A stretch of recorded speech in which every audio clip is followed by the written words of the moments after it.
ծով աչքերի պատճառով հեռուստասերիալում գոռը Սարայի հորդորով գնում է հանդիպման Դիանայի մոտ։ Սարան զգում է, որ չնայած անցյալին գոռը չպետք է անտարբեր անցնի Դիանայի ներկայիս վիճակի կողքով։ Դիանան հղի է, և գոռը բարոյական պատասխանատվությամբ առաջնորդվելով գնում է տեսնելու քրոջը։ Դիանան անկեղծորեն ուրախանում է գոռի այցից։ Նրանց զրույցը սկսվում է զգուշորեն, բայց արագ տարվում է դեպի ավելի անկեղծ հարթություն։ Դիանան պատմում է, որ վերջերս հանդիպել է Եվային և այդ հանդիպումից հետո ի վերջո հասկացել. Եվայի վերադարձը Հայաստան պատահական չէ։ Նա եկել է ոչ թե անցյալը մոռանալու, այլ խափանելու գոռի ու Սարայի ներկան և ապագան։ Գոռը գլխով է անում, հաստատելով, որ արդեն օրեր շարունակ չի կարողանում կապ հաստատել Եվայի հետ, և այդ լռությունն արդեն դարձել է վտանգի ազդանշան։ Դիանան առաջարկում է իր օգնությունը։ Նա միանգամից զանգում է Եվային, ասելով իբր ցանկանում է հանդիպել։ Եվան իր հերթին համոզված է, որ Դիանան փոխել է կարծիքը և ցանկանում է միանալ իրեն Սարայի ու գոռի բաժանման գործում։ Նա համաձայնում է հանդիպմանը։ Եվան գալիս է ներսում հաղթական զգացողությամբ, բայց տեսնում է գոռին և այս հանդիպումը դառնում է իսկական մարտահրավեր։ Եվան չի ձևացնում։ Նա ուղիղ ասում է. «Ես միայն մեկ նպատակ ունեմ՝ խափանել քո ու Սարայի հարսանիքը»։ Գոռը փորձում է մնալ զուսպ, զսպել իր ներսի բարկությունը, էմոցիաները։ Գիտակցում է, որ եթե մի պահ կորցնի վերահսկողությունը, Եվան կարող է հենց դա էլ օգտագործել իր դեմ։ Բայց Եվան արդեն վաղուց է անցել բոլոր սահմանները։ Այդ պահին դուռը թակում են։ Գոռը բացում է դուռը և տեսնում Սարային։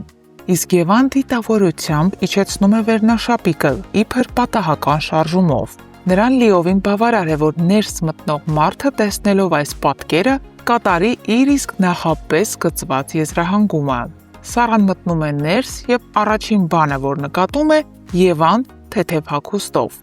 Սարայի ներսում պայթյուն է տեղի ունենում։ Խնամքով ձևավորված այս ներկայացումը Եվայի կողմից իր ազդեցությունն է ունենում Սարայի վրա։ Սարան քարանում է զայրույթից։ Նա շրջվում է ու դուրս գալիս շատ արագ։ Դրսում առանց թաքցնելու վիրավորանքն ու հիասթափությունը Սարան ասում է գոռին, որ հոգնել է, այս ինտրիգները, մշտական խաբկանքները, անընդհատ վախը, թե ինչ կանի Եվան մեզ բաժանելու համար։ Ես չեմ ուզում այլևս այս ամենի մասնակիցը լինել, ես խաղաղություն եմ ուզում, հանգստություն ու վստահություն, ասում է Սարան ու հեռանում։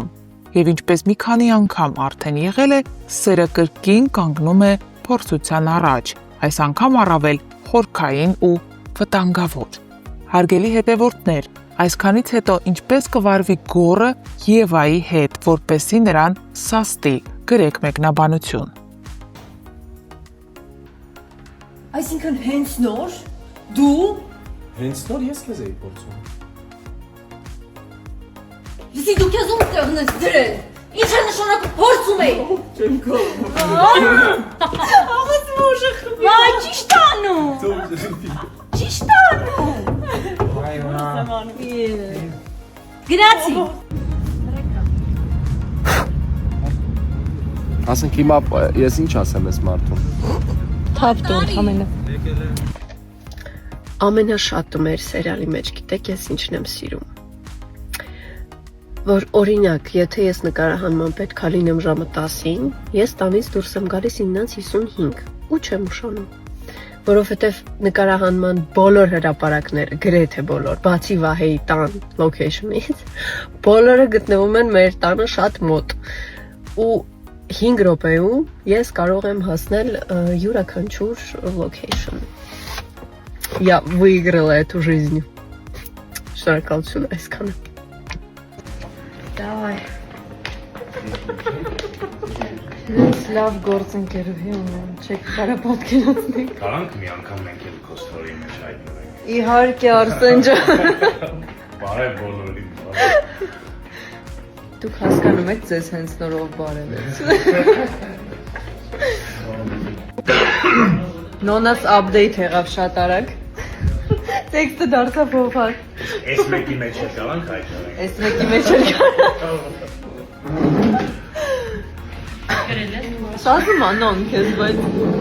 դա սորի սպանվիլի։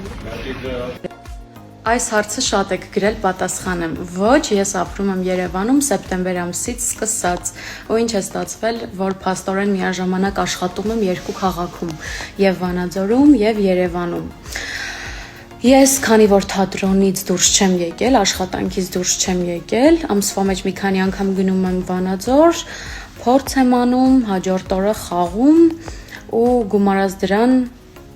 իմ հարազատներն են այնտեղ ապրում, այդ պատճառով չեմ կարող կապս կորցնել քաղաքի հետ։ Առաջին ամիսներին ավելի շատ էի գնում, ամսվա մեջ 8-9 անգամ գնում էի, ինչքան ազատ օրեր լինում, բայց հիմա մի քիչ խղճալով ինձ սահմանափակել եմ օրերի քանակը գնալու։ Մի խոսքով այդպես։ Եթե նայեք այս անկողնուն, կհասկանաք, որ չեն ավարտվել, որովհետև ես հիմա Սարայի սենյակում նստած եմ։ Ես շատ ուրախ եմ, որ այստեղ նկարահանվում եմ, բայց մի փոքր ուղղում անեմ։ Մեզ մոտ կարծում եմ չկա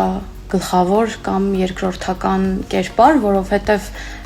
զուգահեռ ներկայացվում է 3 քույրիկների ճակատագրերը։ 3-ն էլ ընթանում են հավասար։ Դրա համար այստեղ դուր գալ, չգալ արտահայտությունը կարծում եմ ավելորդ է։ Ու հետո դերի չափը կապ չունի, նորմալ չի, որ դերասանը ուրախանա միայն այն փաստից, որ ինքը գլխավոր է, որովհետև օրինակ կարող ես գնալ թատրոն ներկայացում նայել, բայց քեզ մոտ տպավորվի այն մի մարդը, ով մի նախադասություն էր ասել։ Ու ուղղակի այնքան հետաքրքիր էր եղել, որ միայն իրեն ես հիշում, օրինակ։ Դրա համար եկեք չնայենք առաջնային կամ երկրորդականին։ Փոփոխությունն անձնականում նկատի ունեք։ Եթե այո, ապա այսպես պատասխանեմ։ Ես կնկարահանվեմ այն ժամանակ, երբ կերպարն ու նախագիծն ինձ դուր գա, բայց եթե տվյալ մարդը իմ առաջ պիտի արգելքներ դնի, ավելի ճիշտ ասի, որ ես չեմ կարող ընդհանրապես նկարահանվել, ես էլ նրան կասեմ հաջողություն։ Ինչ որ վերապահումներ կարող է լինեն, միգուցե ես չեմ կարող ապագայի հետ կապված հստակ բաներ ասել, բայց որ դու քո սիրած աշխատանքով չզբաղվես միայն նրա համար, որ քո կողքի մարդը չի ուզում, կներեք, դա նորմալ չէ, դա աբսուրդ է, դա ահավոր է։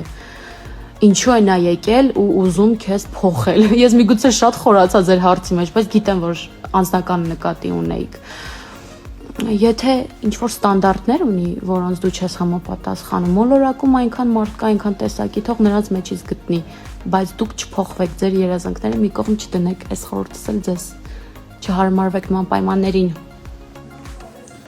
Նայեք, Ռնայկյան ինչ անում։ Էմա, այդ ինչ ես անում։ Այդ ինչ ես անում, քեզ սպասում են ռեկտան։ Դու ինչ ես